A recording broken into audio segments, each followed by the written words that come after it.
اس طرح حضرت عثمان غنی رضی اللہ تعالی عنہ نے پھر ایک بہت بڑا اعزاز بھی حاصل کیا کہ جو تاریخ انسانیت کے اندر کسی کے پاس یہ اعزاز نہیں ہے۔ میں نے عرض کیا کہ آپ کو ذو النورین کا لقب دیا گیا، اور ذو النورین کا لقب ملنے کے پیچھے کیا لاجک ہے کہ سیدنا عثمان غنی رضی اللہ تعالیٰ عنہ وہ واحد شخصیت ہیں،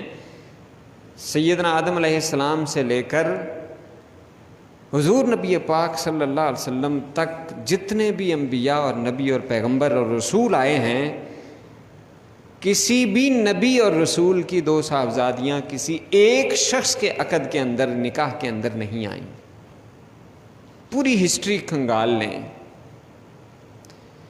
سیدنا عثمان غنی رضی اللہ تعالیٰ عنہ وہ واحد شخصیت ہیں کہ جن کو حضور نبی پاک صلی اللہ علیہ وسلم نے اپنی دو صاحبزادیاں یک کے بعد دیگرے ان کے نکاح میں دے دیں،